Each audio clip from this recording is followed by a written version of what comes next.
पैसा बोलता है हिंदी स्टोरी।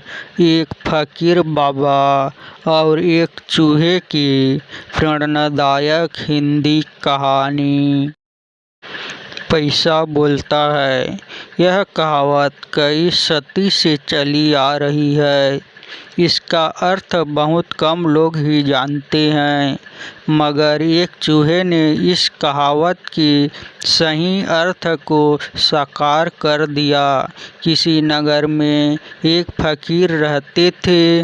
वे बहुत बुजुर्ग थे। रोज सवेरे उठकर ईश्वर का ध्यान करते और फिर भिक्षा मांगने निकल पड़ते। पूरे दिन भिक्षा मांगते और शाम को आकर अपनी कुटिया में सो जाते। मगर कुछ दिनों से उनकी वह बची हुई भिक्षा गायब हो रही थी। पहले पहले तो उन्होंने समझा कि हो सकता है रात वे भिक्षा रखना भूल गए हो, मगर जब हर दिन यही होता रहा और कई सप्ताह तक यही क्रम चलता रहा तो फकीर बाबा परेशान हो गए। एक दिन उन्होंने निश्चय किया कि आज वे उस चोर को अवश्य पकड़ कर रहेंगे, जो उनके खाने को रोज चुपके से खा जाता है। यह सोचकर उस रात वे जागते रहे।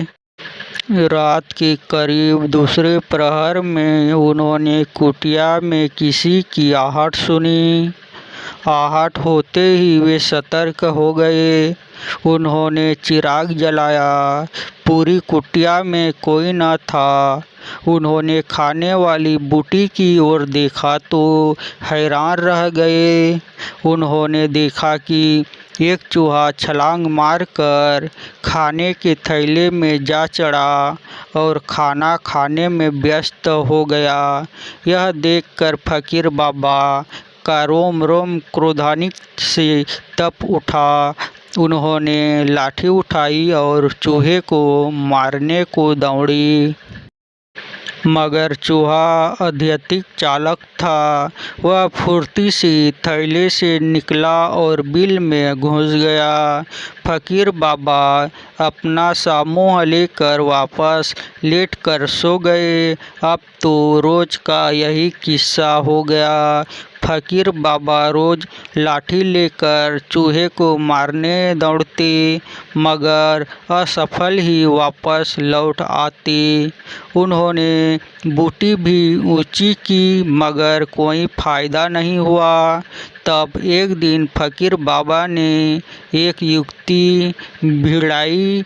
वे कहीं से एक लंबा बांस ले आए और रात को जब भी उनकी आँख खलती वे बांस, मगर यह तरकीब भी ज़्यादा कारगर साबित न हुई। उनके खाने से कुछ न कुछ वह चूहा उड़ा ही ले जाता। फिर एक दिन उनके गुरुजी उनके पास आए। खाना खाने के बाद फकीर बाबा ने बचा हुआ खाना थैले में करके बूटी पर टांग दिया। रात को दोनों गुरु शिष्य बातें करने बैठे तो शिष्य ने वही बांस हाथ में लिया और जब भी उन्हें एहसास होता कि चूहा बिल से बाहर आने वाला है, वे बांस फटकार देते। फटकार सुनकर चूहा फिर बिल में भाग जाता। इधर शिष्य को बार बार बांस फटकारते देख गुरु को अच्छा ना लगा। यो बोले, शिष्य, लगता है तुम कहीं और ध्यान लगा रहे हो। मैं देख रहा हूँ कि तुम्हारा ध्यान हमारी बातों की ओर नहीं है। क्या तुम इतने असभ्य हो गए हो कि घर आए मेहमान का आदर संस्कार तक भूल गए? क्या हमने तुम्हें यही शिक्षा दी थी कि जब हम तुमसे मिलने आए तो तुम हमारी बातों पर ध्यान भी न दो? गुरु की बात सुनकर शिष्य बाबा हड़बड़ा गए। वे मुँहे गले से बोले, नहीं गुरुजी, यह बात नहीं है। फिर क्या बात है? तुम बार बार बाँस क्यों फटकार रहे हो? गुरुजी नरम हुए। असल में गुरुजी, मुझे कुछ दिनों से एक चूहे ने अत्यधिक परेशान कर रहा है। क्या मतलब? गुरुजी, कुछ दिनों से मैं जो भी खाना बचा कर रखता हूँ, एक चूहा रोज़ उसे खा जाता है। मैंने बूटी पी और ऊपर गाड़ी, मगर वह वहाँ तक भी पहुँच गया।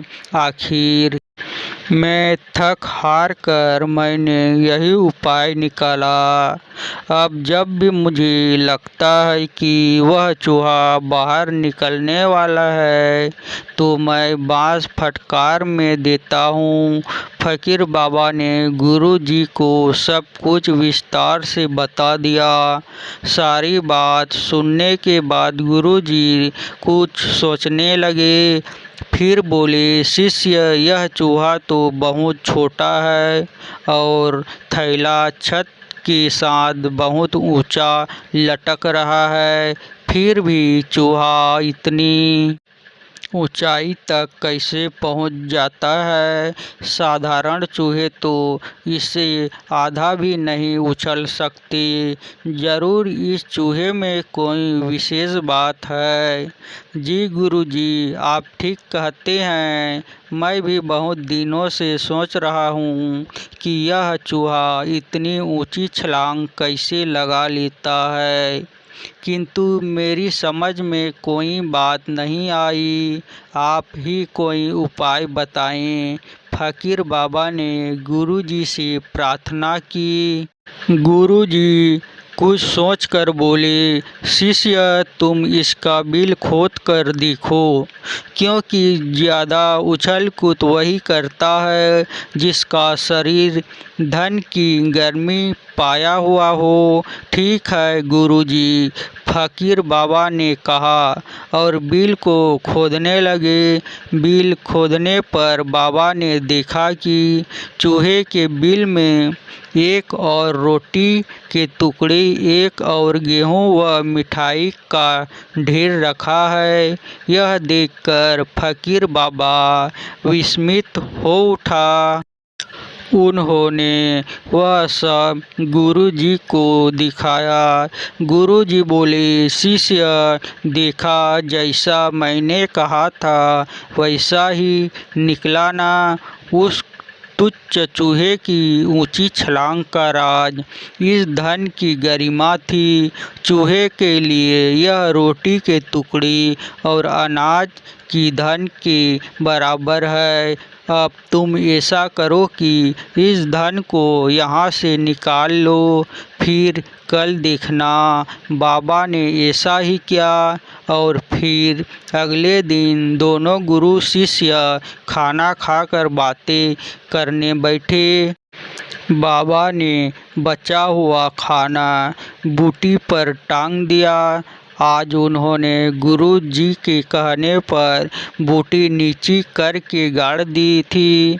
कुछ ही देर बाद वही चूहा बूटी के नीचे आया और खाने तक पहुंचने के लिए उछल कूद मचाने लगा, मगर उसकी हर कोशिश असफल रही। वह काफ़ी देर तक मेहनत करने के बाद भी खाने की बूटी तक न पहुंच सका। यह देख बाबा खुश होकर बोले, गुरुजी, इसकी अकड़ तो निकल गई। बाबा की बात पर गुरुजी ठहाका लगाने लगे और इस प्रकार एक तुच्छ चूहे ने यह कहावत चरितार्थ कर दी कि पैसा बोलता है। शिक्षा। यह सच है कि जिसके पास पैसा होता है वह अवश्य ही अपनी अक्कड़ जुर्गों में रहता है। जिस प्रकार चूहा जब तक उसके पास पैसा रहा उछल उछल कर फकीर बाबा का बचा खाना खा जाता था, लेकिन अब उसके पास पैसा न होने के कारण वह पहले से आधा भी नहीं उछल पा रहा है। थैंक यू दोस्तों, आज की कहानी आप सबको अच्छा ही लगी होगी। सब्सक्राइब कमेंट करिए।